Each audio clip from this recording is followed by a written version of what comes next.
السلام علیکم ورحمۃ اللہ وبرکاتہ۔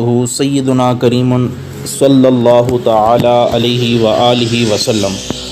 آج انشاءاللہ عز و جل سورہ فاتحہ کی جو فضیلت تھی اس کو بیان کرنے کے بعد آج انشاءاللہ فاتحہ خلف الامام یعنی امام کے پیچھے سورہ فاتحہ پڑھنے کا کیا حکم ہے، ایک چیز یہ، اور دوسرا آمین بالجہر یعنی امام کے پیچھے جب آدمی نماز پڑھ رہا ہوتا ہے اور امام بلند آواز سے کہتا ہے ولضالین، تو اس وقت مقتدی کو آہستہ آواز میں آمین کہنا چاہیے یا بلند آواز میں آمین کہنا چاہیے۔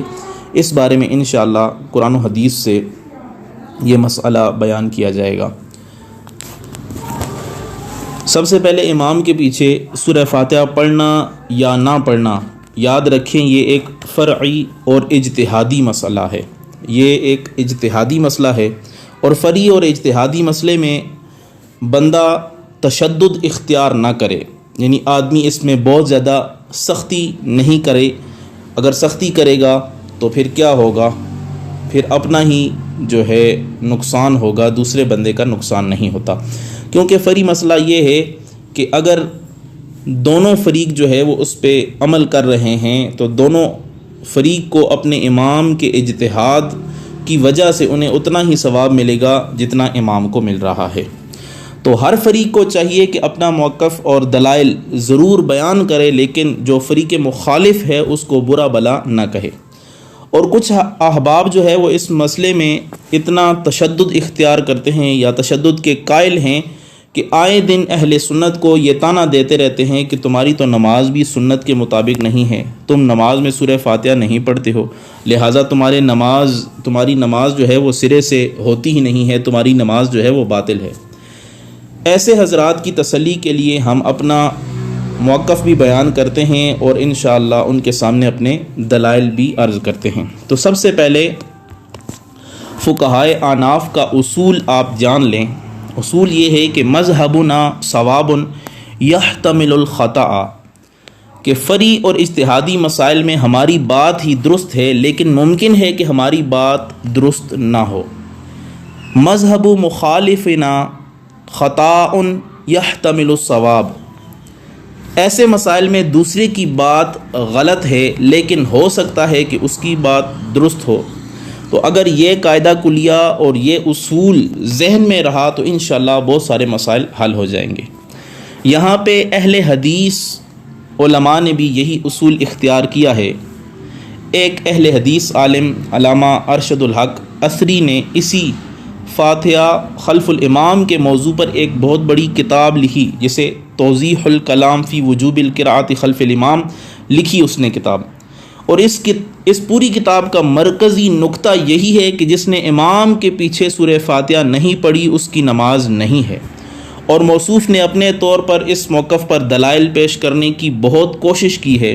موصوف نے اس کتاب میں ایک دیوبندی عالم کے مقابلے میں اپنی صفائی دیتے ہوئے اپنے استاد کے حوالے سے اپنا موقف یوں بیان کیا ہے کہ حضرت استاد محدث گوندلوی نے فاتحہ خلف الامام یعنی اختلاف فروعی نوعیت کا اختلاف قرار دیا ہے، اور واضح الفاظ میں لکھا ہے کہ جو شخص اپنی بساط کے مطابق تحقیق کرنے کے لیے دیانت دارانہ اختلاف کرے، ایسے شخص کو فاسق یا گمراہ کہنا دشمنی کا بیج بونا ہے۔ اور ضروری ہے جو فریق ایک جانب کو حق سمجھتا ہے وہ دوسرے فریق کو معذور سمجھے، اور جو اس کے نزدیک ہے اس کو منصفانہ رنگ میں بالدلائل بیان کر کے حق چھپانے سے بچے۔ یہ کتاب خیر الکلام صفحہ نمبر 13 اور 14 اور 15 میں یہ بات اس کی موجود ہے۔ اور آپ نیز فرماتے ہیں کہ ہمارا تو یہ مسلک یہ ہے کہ فاتحہ خلف الامام کا مسئلہ فروعی اور اختلافی ہونے کی بنا پر اجتہادی ہے، پس جو شخص حتی الامکان تحقیق کرے یا یہ سمجھے کہ فاتحہ فرض نہیں، خواہ نماز جہری ہو یا سری ہو، اپنی تحقیق پر عمل کرے تو اس کی نماز باطل نہیں ہوتی۔ اب یہاں پہ انہوں نے کہا ہے نماز باطل نہیں ہوتی، اور پوری کتاب اس پہ لکھ دی ہے کہ جو آدمی فاتحہ نہیں پڑھتا امام کے پیچھے اس کی نماز نہیں ہوتی، یعنی اپنی پوری کتاب کا رد اپنے استاد کے اس قول سے کر رہے ہیں۔ اس مسئلے پر ہمارے دلائل بھی ذرا ملاحظہ فرمائیں۔ مسلمان کے لیے سب سے بڑی دلیل جو ہے وہ اللہ تعالیٰ کا قرآن ہے، اللہ تعالیٰ کا برہان ہے۔ الحمدللہ اس مسئلے میں ہمارے پاس قرآن حکیم سے دلیل موجود ہے۔ اللہ تعالیٰ قرآن کریم میں ارشاد فرماتا ہے، بسم اللہ الرحمن الرحیم، وَإِذَا قُرِئَ الْقُرْآنُ فَاسْتَمِعُوا لَهُ وَأَنصِتُوا لَعَلَّكُمْ تُرْحَمُونَ۔ جب قرآن مجید پڑھا جائے تو اسے کان لگا کر سنو اور خاموش رہو کہ تم پر رحم ہو، تم پہ رحم کیا جائے۔ اس آیت میں قریہ ماضی مجہول کا صیغہ ہے، مطلب یہ ہے کہ جب قرآن پڑھا جائے، سوال یہ پیدا ہوتا ہے کہ اس آیت میں کس کے قرآن پڑھے جانے کے وقت ہمیں کان لگا کر سننے اور خاموش رہنے کا حکم دیا جا رہا ہے۔ اس مقصد کے لیے ہم نے براہ راست جو ہے وہ آپ کے سامنے احادیث مبارکہ کوٹ کرنی ہے، حدیث مبارکہ جو ہے وہ سامنے رکھنی ہے۔ تو سب سے پہلے نسائی شریف میں اس آیت کی تفسیر بیان کرتے ہوئے علامہ امام نسائی رحمۃ اللہ تعالی علیہ نے ایک باب باندھا ہے، اور جس میں باب تعویلی قولہ عز وجل وَإِذَا قُرِئَ الْقُرْآنُ فَاسْتَمِعُوا لَهُ وَأَنصِتُوا لَعَلَّكُمْ تُرْحَمُونَ باندھا ہے، اور اس باب میں احادیث لائی ہیں۔ پہلی حدیث یہ ہے جس کے راوی حضرت سیدنا حضرت ابو ہریرہ رضی اللہ تعالی عنہ ہیں۔ آپ فرماتے ہیں قال رسول اللہ صلی اللہ تعالی علیہ وآلہ وسلم، اللہ کے پیارے محبوب صلی اللہ تعالی علیہ وآلہ وسلم نے ارشاد فرمایا، انما جعل الامام لیؤتم بہ، امام اس لیے بنایا گیا ہے کہ اس کی اقتداء کی جائے۔ فاذا کبر فکبروا واذا قرأ فانصتوا، کہ جب امام اللہ اکبر کہے تو تم بھی اللہ اکبر کہو، جب وہ قرات کرے فانصتوا تو تم خاموش رہو۔ وَإِذَا قَالَ سَمِعَ اللَّهُ لِمَنْ حَمِدَ فَقُولُوا اللَّهُمَّ رَبَّنَا لَكَ الْحَمْدُ، اور جب وہ سمع اللہ لمن حمیدہ کہے تو تم اللہم ربنا ولک الحمد کہو۔ تو اس میں اس حدیث پاک سے ہمیں یہ پتہ چلتا ہے کہ وَإِذَا قَرَأَ فَأَنصِتُوا، جب امام قرات کرے تو تم خاموش رہو۔ دوسری حدیث جس کے راوی حضرت سیدنا ابو ہریرہ ہی ہیں، آپ فرماتے ہیں حضور علیہ الصلوۃ والسلام نے ارشاد فرمایا، انما الامام لیؤتم بہ فَإِذَا كَبَّرَ فَكَبِّرُوا وَإِذَا قَرَأَ فَأَنصِتُوا۔ جب حضرت ابو ہریرہ رضی اللہ تعالیٰ عنہ فرما رہے ہیں کہ حضور علیہ الصلوۃ والسلام نے فرمایا امام اس لیے بنایا جاتا ہے کہ اس کی پیروی کی جائے، چنانچہ جب وہ اللہ اکبر کہے تم بھی اللہ اکبر کہو، یعنی تکبیر تحریمہ والا، اور جب وہ قرات کرے تو تم خاموش رہو، یعنی جب وہ سورہ فاتحہ پڑھے اور قرآن سے کچھ پڑھے تو تمہیں کیا کرنا چاہیے؟ خاموشی اختیار کرنی چاہیے۔ تو اس کے بعد امام نسائی رحمۃ اللہ تعالی علیہ نے ایک نیا باب باندھا، اکتفاء المامون بقراءۃ الامام، یعنی اس باب میں آپ نے ایک حدیث پاک ذکر کی ہے، یہ اکتفاء المامونی بقراءۃ الامامی، یعنی جو مقتدی ہے اس کے لیے امام کی قرات، جو امام کی قرات کرنا ہے وہی کفایت کر جائے گا، وہی کافی ہوگا۔ اب اس باب میں انہوں نے ایک حدیث پاک ذکر کی ہے جس کے راوی حضرت سیدنا ابو الدرداء رضی اللہ تعالی عنہ آپ فرماتے ہیں، نبی کریم رؤوف الرحیم صلی اللہ تعالی علیہ وآلہ وسلم سے پوچھا گیا کیا ہر نماز میں قرات ہے؟ نبی کریم رؤوف الرحیم صلی اللہ تعالی علیہ وآلہ وسلم نے فرمایا ہاں۔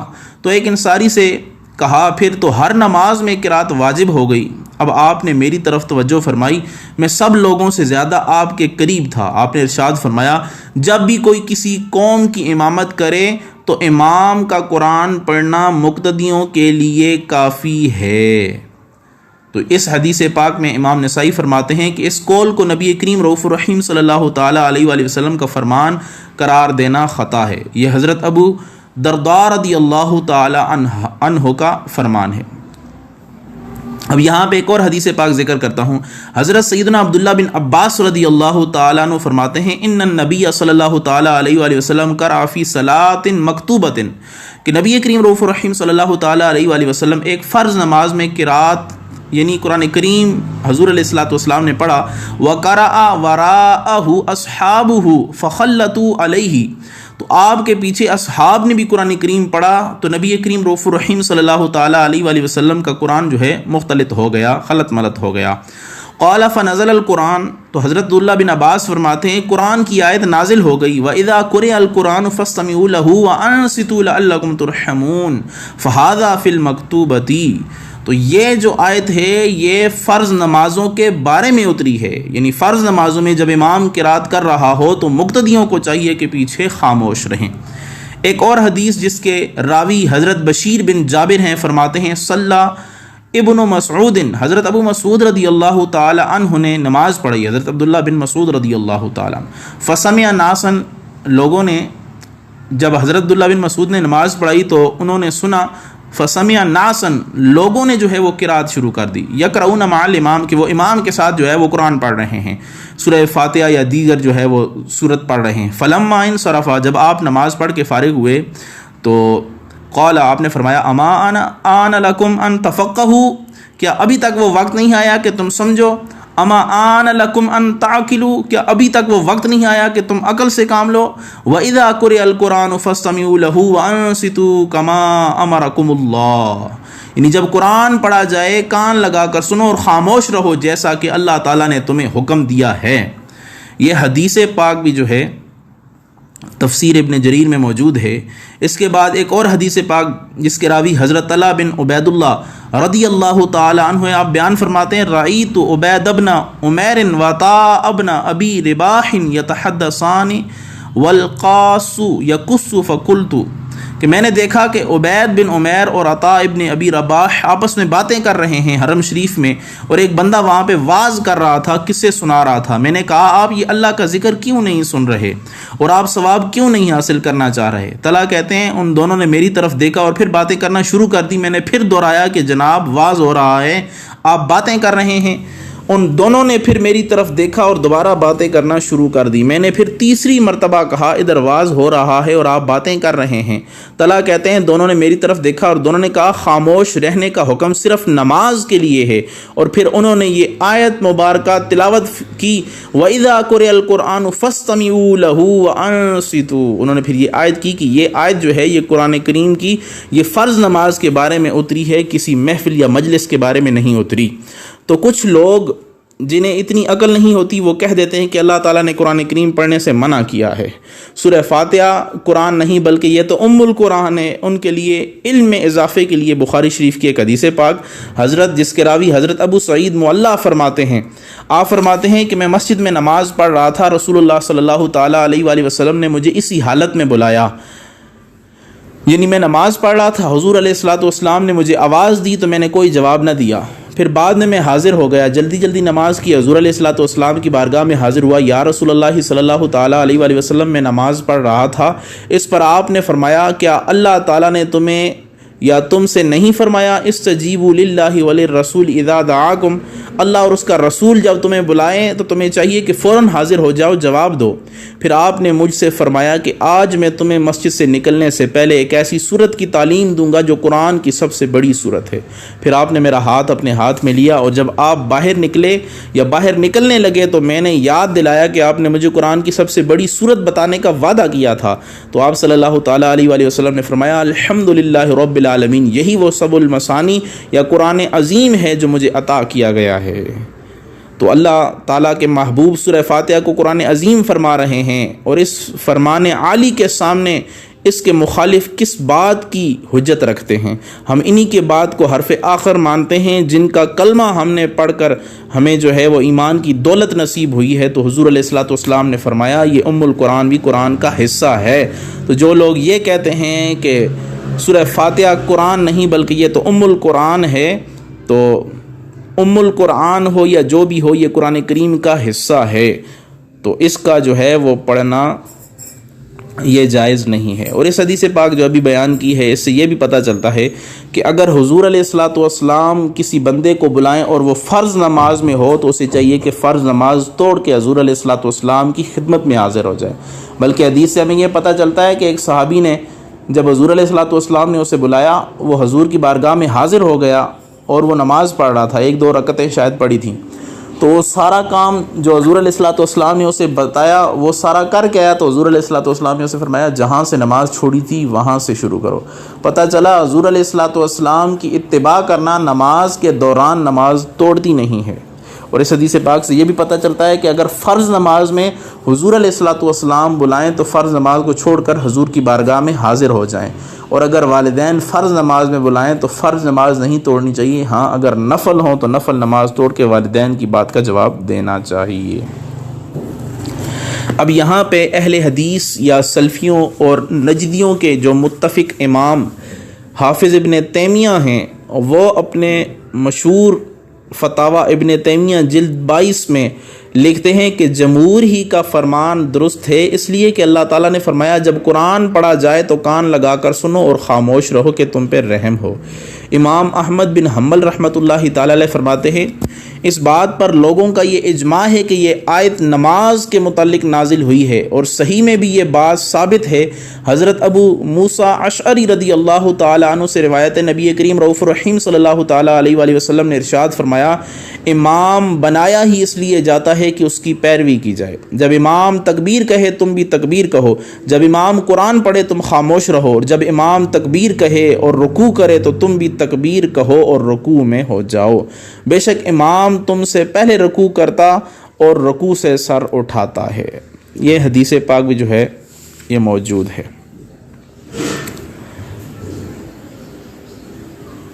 اب مسلم شریف کی حدیث پاک میں، بلکہ مسلم شریف میں ہے کہ فقال له ابو بکر فحدیث ابی ہریرہ فقال هو صحیح یعنی واذا قرأ فانصتوا فقال هو عندي صحیح۔ ابو بکر نے امام مسلم سے کہا ابو ہریرہ والی حدیث کے بارے میں آپ کا کیا خیال ہے؟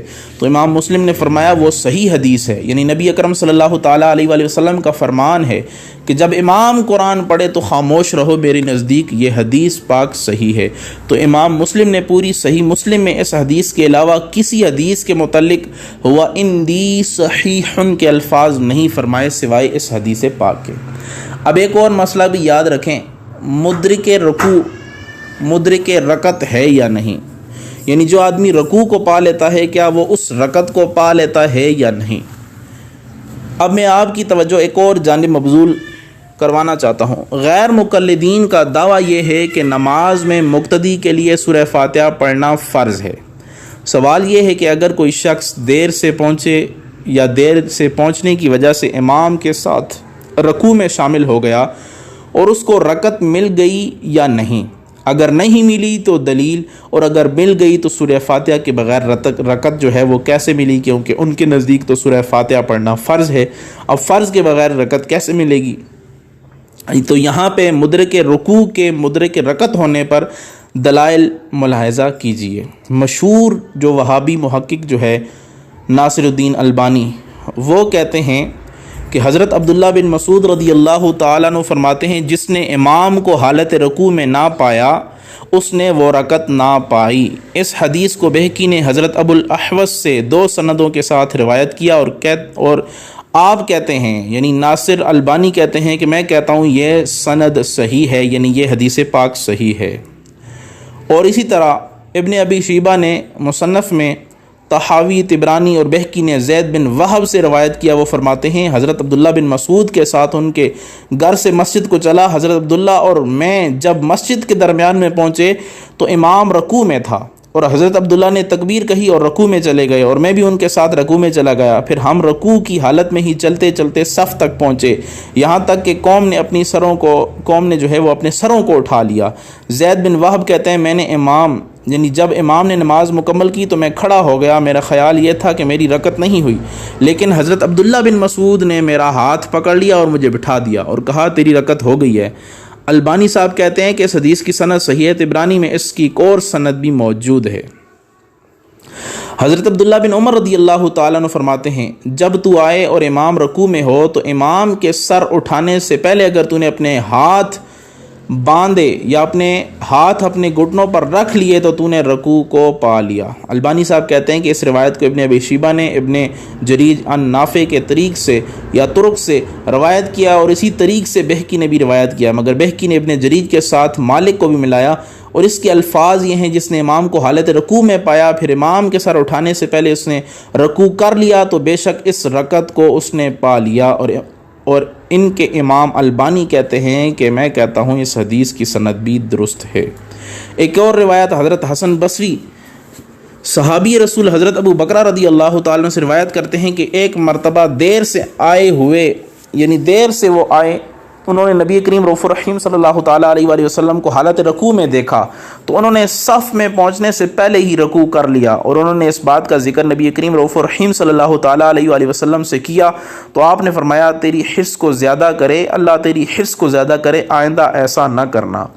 حضرت ابو بکرہ کی رکعت نہ ہوتی تو رسول اللہ صلی اللہ تعالیٰ علیہ وآلہ وسلم فرماتے تیری رکعت نہیں ہوئی کیونکہ تو نے فاتحہ نہیں پڑھی، لہٰذا دوبارہ نماز پڑھ۔ لیکن نبی اکرم صلی اللہ تعالیٰ علیہ وآلہ وسلم نے ایسا نہ فرمایا۔ معلوم ہوا مقتدی پر سورہ فاتحہ پڑھنا فرض نہیں ہے، تو ان حدیث سے یہ بھی معلوم ہوا کہ مدرک رکوع مدرک رکعت ہے، یعنی رکوع کو پانے والا رکعت کو پانے والا ہے، جو کہ مقتدی کے لیے فاتحہ کے فرض نہ ہونے کی سب سے بڑی اور واضح دلیل ہے۔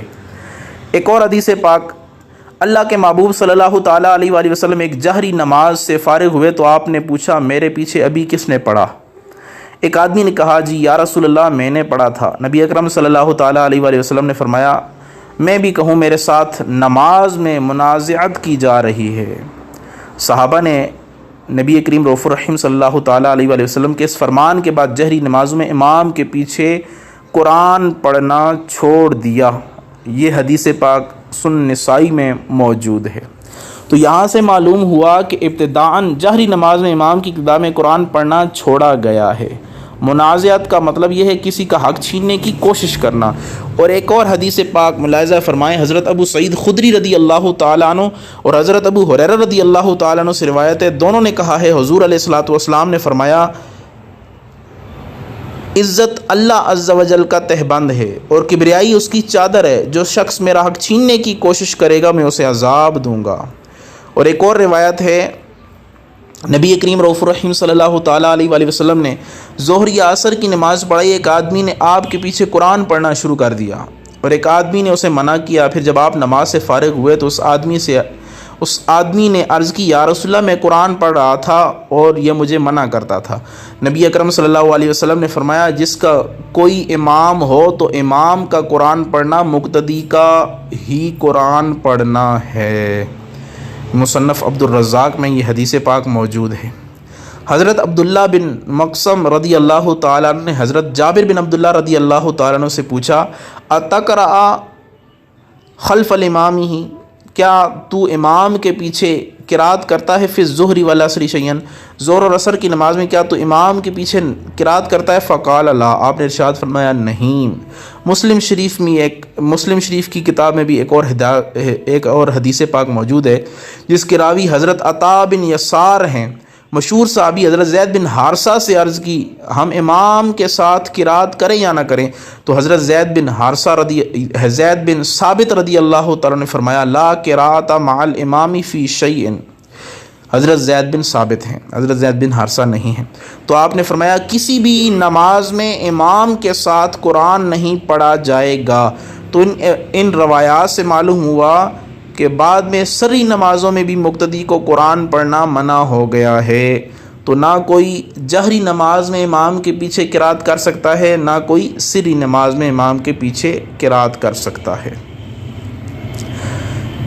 اب ہماری طرف سے ایک سوال ہوتا ہے، ہمارا ان لوگوں سے ایک سوال ہے جو یہ کہتے ہیں کہ مقتدی کے لیے سورہ فاتحہ پڑھنا ضروری ہے۔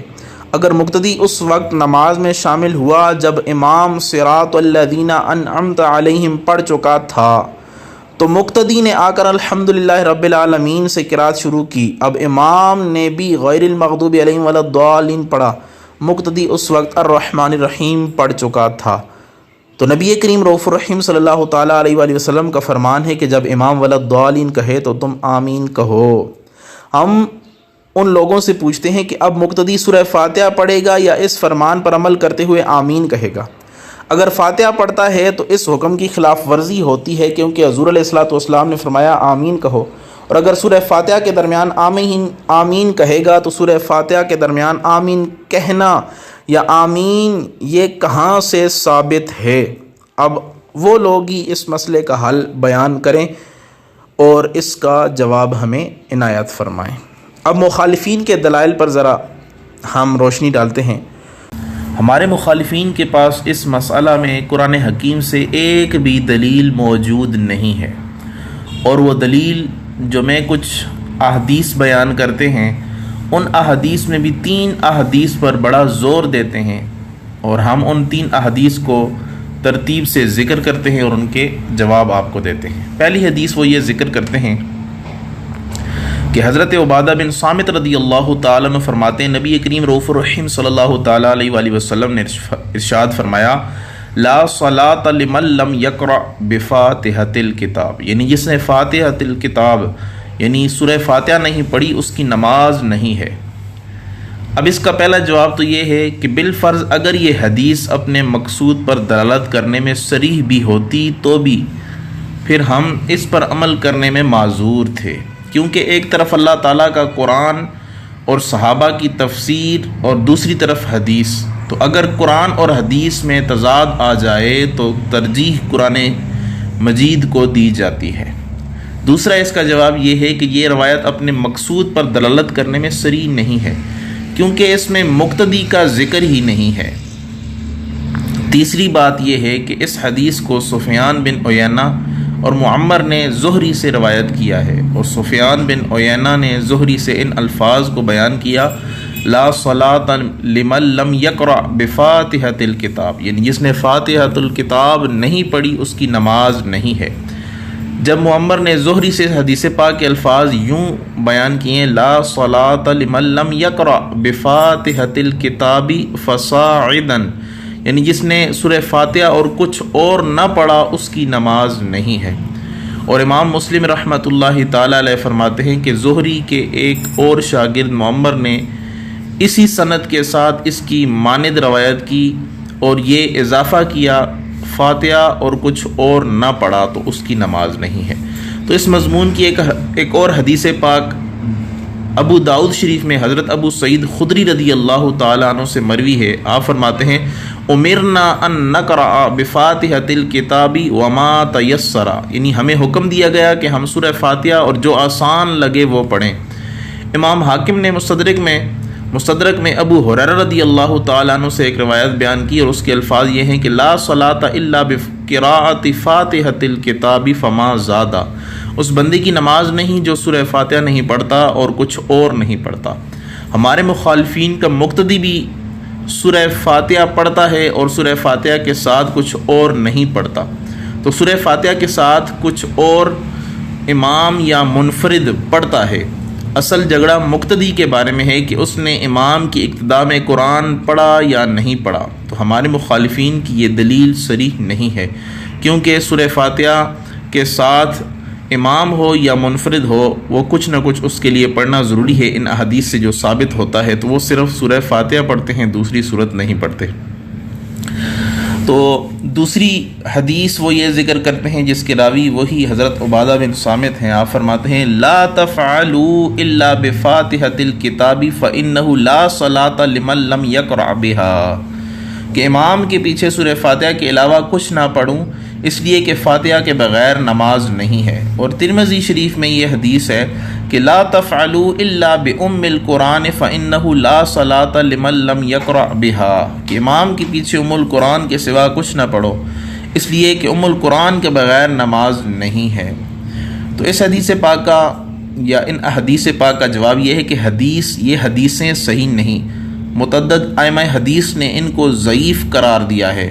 ناصر الدین البانی جو اہل حدیث کے بہت بڑے شیخ ہیں، انہوں نے اس حدیث کو ضعیف اور سنن ابی داؤد میں درج کیا ہے، یعنی سنن ابی داؤد کی جو ضعیف حدیث ہیں اس کتب میں جو ہے انہوں نے درج کیا ہے، اور لکھا ہے قلت اسنادہ ضعیف، کہ میں کہتا ہوں کہ اس کی سند ضعیف ہے، اور ضعیف ترمذی میں درج کر کے لکھا ہے ضعیف، کہ یہ حدیث بھی ضعیف ہے۔ اور اس حدیث کو امام اہل سنت امام احمد بن حنبل رحمۃ اللہ تعالی علیہ نے بھی فرمایا ہے کہ ھذا حدیث ضعیف، کہ یہ حدیث ضعیف ہے۔ اور حافظ ابن تیمیہ جو وہابیوں کا سب سے بڑا عالم ہے، وہ لکھتا ہے کہ جن لوگوں نے جہری نماز میں سورہ فاتحہ کو واجب قرار دیا ہے انہوں نے سنن کی حدیث سے دلیل پکڑی جو کہ حضرت عبادہ سے مروی ہے کہ نبی کریم رؤوف الرحیم صلی اللہ تعالیٰ علیہ وآلہ وسلم نے ارشاد فرمایا، جب تم میرے پیچھے ہو تو سوائے فاتحۃ الکتاب کے کچھ اور نہ پڑھو، اس لیے کہ جو سورہ فاتحہ نہیں پڑھتا اس کی نماز نہیں ہوتی۔ تو یہ حدیث ائمہ حدیث کے نزدیک کئی وجوہات کی بنا پر معلل ہے، اور اس کو امام احمد اور ان کے علاوہ محدثین نے ضعیف قرار دیا ہے۔ تو یہ ابن تیمیہ کا بھی قول ہے۔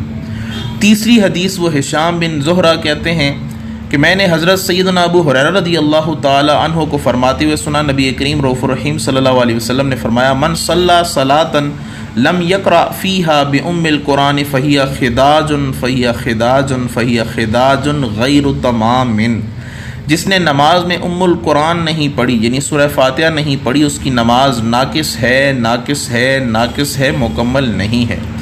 تو ہشام بن زہرہ کہتے ہیں کہ یا ابا ہریرہ انی اکون احیانا وراء الامام، کہ ابو ہریرہ میں تو کبھی کبھی امام کے پیچھے ہوتا ہوں، فغمز ذراعی، اور آپ کہتے ہیں کہ حضرت ابو ہریرہ نے میرا بازو پکڑا اور فرمایا، اقرأ بہا یا فارسی فی نفسک، اے فارسی اس کو اپنے دل میں پڑھ یا اس کو تنہا پڑھ۔ یہ حدیث پاک وہ تیسری حدیث بیان کرتے ہیں اور اس سے کہتے ہیں کہ اقرأ بہا یا فارسی فی نفسک، کہ اس کو اپنے دل میں پڑھ۔ تو وہ جواب یہ دیتے ہیں کہ امام جب قرات کر رہا ہو تو پیچھے مقتدی جو ہے وہ اپنے دل میں پڑھ سکتا ہے، کیونکہ یہاں پہ ہے اقرأ بہا فی نفسک، اس کو اپنے دل میں پڑھ۔ تو اس کے جواب بھی سماعت فرما رہے ہیں۔ ثابت آپ نے یہ کرنا تھا کہ جس مقتدی نے فاتحہ نہیں پڑھی اس کی نماز باطل ہے، لیکن دلیل آپ نماز کے ناقص ہونے کی دے رہے ہیں۔ نماز باطل ہونا اور ناقص ہونا میں بڑا فرق ہے۔ ایک ایسے سرے سے نماز باطل ہے، وہ ہوتی ہی نہیں ہے، دوسرا یہ ہے کہ نماز ہو جاتی ہے لیکن مکمل نہیں ہوتی، ثواب میں کمی آ جاتی ہے۔ دوسرا جواب یہ اقرأ بہا فی نفسک کا یہ معنی نہیں کہ زبان سے سورہ فاتحہ پڑھو، بلکہ اس کا معنی یہ ہے کہ پس دل میں سورہ فاتحہ کے معنی پر غور کرو۔ اس پر کچھ دلائل قرآن و حدیث سے ملاحظہ فرمائیں۔ قرآن پاک میں آیت مباہلہ میں اللہ تعالیٰ نے ارشاد فرمایا، فَقُلْ تَعَالَوْا نَدْعُ أَبْنَاءَنَا وَأَبْنَاءَكُمْ وَنِسَاءَنَا وَنِسَاءَكُمْ وَأَنفُسَنَا وَأَنفُسَكُمْ ثُمَّ نَبْتَهِلْ فَنَجْعَلْ لَعْنَةَ اللَّهِ عَلَى الْكَاذِبِينَ۔ تو ان سے فرماؤ، آؤ ہم بلائیں اپنے بیٹے اور تمہارے بیٹے اور اپنی عورتیں اور تمہاری عورتیں اور اپنی جانیں اور تمہاری جانیں، پھر مباہلہ کریں تو جھوٹوں پر اللہ کی لعنت ڈالیں۔ اس آیت میں بھی یہ کہا گیا کہ اے عیسائیو، تم بھی میدان میں اپنے بیٹے لے آؤ، ہم بھی لے آتے ہیں، ہم بھی اپنی بیٹیاں لے آتے ہیں، تم بھی لے آؤ، ہم بھی خود آتے ہیں اور تم بھی خود آؤ۔ اور دوسری دلیل نبی کریم رؤوف الرحیم صلی اللہ تعالیٰ علیہ وآلہ وسلم نے ارشاد فرمایا، یقول اللہ تعالیٰ انا عند ظن عبدی بی، اللہ تعالیٰ ارشاد فرماتا ہے میں اپنے بندے کے گمان کے نزدیک ہوتا ہوں، وَأَنَا مَعَهُ إِذَا ذَكَرَنِي، جب وہ میرا ذکر کرتا ہے، فَإِن ذَكَرَنِي فِي نَفْسِهِ ذَكَرْتُ فِي نَفْسِي، اگر جب وہ میرا ذکر کرتا ہے تو میری رحمت اس کے ساتھ ہوتی ہے۔ وَأَنَا مَعَهُ إِذَا ذَكَرَنِي فَإِن ذَكَرَنِي فِي نَفْسِي ذَكَرْتُهُ فِي نَفْسِي، اگر وہ مجھے تنہا یا تنہائی میں یاد کرتا ہے تو میں بھی اس کو تنہا یاد کرتا ہوں یا اس کا ذکر کرتا ہوں۔ وَإِن ذَكَرَنِي فِي مَلَئٍ ذَكَرْتُهُ فِي مَلَئٍ خَيْرٍ مِّنْهُ، اگر وہ مجھے جماعت میں یاد کرتا ہے تو میں بھی اس کا ذکر جو ہے وہ جماعت میں کرتا ہوں جو اس سے بہتر جماعت ہے۔ تو یہاں فی نفسی کا لفظ فی ملئن کے مقابلے میں بیان ہو رہا ہے۔ تو یہاں پہ جو حدیث پاک اوپر بیان کی تھی اقرأ بہا فی نفسک، تو اس کا معنی یہ ہوا کہ فارسی سورہ فاتحہ تب پڑھنی ہے جب تو تنہا نماز پڑھے، یہ نہیں ہے کہ تو دل میں پڑھے۔ اور تیسری دلیل جو ہے وہ یہ ہے کہ کافیہ کی جو مشہور کتاب ہے، کافیہ ایک نحو کی بہت مشہور کتاب ہے، اس میں ہے الاسم ما دل علی معنی فی نفسہ، کہ اسم وہ کلمہ ہے جو اپنے معنی پر دلالت کرے، تنہا دلالت کرے، نفس ہی تنہا دلالت کرے۔ یہاں بھی فی نفسی کا معنی تنہا ہے، تو اقرأ بہا فی نفسک کا معنی ہوا اے فارسی سورہ فاتحہ تب پڑھنی ہے جب تو تنہا نماز پڑھے۔ تو یہ جتنی ان کی طرف سے احادیث بیان کی گئی تھیں ان کا جو ہے وہ تفصیلاً جواب دے دیا گیا۔ تو ان تمام دلائل سے یہ ثابت ہوتا ہے کہ امام کے پیچھے سورہ فاتحہ پڑھنا یہ جائز نہیں ہے، چاہے نماز سری ہو یا جہری ہو۔ چاہے امام اونچی آواز سے قرات کرے یا آہستہ آواز سے، امام کے پیچھے سورہ فاتحہ پڑھنا جائز نہیں ہے۔ ان تمام دلائل سے یہ بات ثابت ہوتی ہے کہ امام کے پیچھے جو ہے وہ سورہ فاتحہ پڑھنا جائز نہیں ہے۔ اور جو ہم نے سب سے پہلے آیت ذکر کی تھی، وَإِذَا قُرِئَ الْقُرْآنُ فَاسْتَمِعُوا لَهُ وَأَنصِتُوا لَعَلَّكُمْ تُرْحَمُونَ۔ تو اب اگر اس آیت پہ غور و فکر کیا جائے تو اس میں دو حکم دیے جا رہے ہیں کہ وَإِذَا قُرِئَ الْقُرْآنُ، کہ جب قرآن کریم پڑھا جائے، فَاسْتَمِعُوا لَهُ، تو اسے خوب کان لگا کے سنو، وَأَنصِتُوا، اور خاموش رہو، لَعَلَّكُمْ تُرْحَمُونَ، تاکہ تم پہ رحم ہو۔ تو یہاں پہ سنو بھی اور چپ رہو بھی، پہلے ہے خوب کان لگا کے سنو اور پھر چپ رہو۔ تو اللہ نے کتنے حکم دیے ہیں؟ دو حکم دیے ہیں، ایک سنا کرو، دوسرا چپ رہا کرو۔ تو سنا کرو اور چپ رہا کرو، یہ کتنے حکم ہوئے؟ دو۔ اب کیونکہ نمازیں بھی دو قسم کی ہیں، ایک نماز جہری یعنی بلند آواز سے، دوسری نماز سری یعنی آہستہ آواز سے۔ تو جس میں امام اونچی آواز سے قرات کرے یہ جہری نماز ہے، جیسے فجر، مغرب اور عشاء، اور جس میں امام قرات آہستہ آواز سے کرے یہ سری نماز ہے، جیسے ظہر اور عصر۔ اب کیونکہ نمازیں دو قسم کی ہیں، اللہ نے حکم بھی دو دیے ہیں، تو اب بتاؤ جو آدمی سامنے سے بولے اس کو سننے والا تو نہیں کہتے، سننے والا اسے کہتے ہیں جو چپ رہے۔ تو جب امام کی آواز آئے تو فَاسْتَمِعُوا لَهُ، سنا کرو خوب کان لگا کر، اور ظہر عصر میں جب آواز نہ آئے تو اب سن نہیں سکتے لیکن چپ تو اب بھی رہنا ہے۔ یہ سننے کا حکم جہری نمازوں کے لیے ہے، ان جہری نمازوں میں چپ تو رہنا ہی ہے، اور چپ رہنے کا حکم سری نمازوں کے لیے بھی ہے، کیونکہ نمازیں دو قسم کی تھیں، خدا نے دونوں حکم عطا فرمائے۔ تو جہری نماز میں فَاسْتَمِعُوا، کہ خوب کان لگا کے سنو، اور سری نماز میں وَأَنصِتُوا، اور آواز نہیں آ سکتی، سن تو نہیں سکتے لیکن اب بھی بولنا نہیں ہے، خاموش رہنا ہے، چپ رہنا ہے۔ تو اس بارے میں ہمارا مسئلہ یہ ہے کہ امام کے پیچھے مقتدی کو سورۃ فاتحہ نہیں پڑھنی چاہیے۔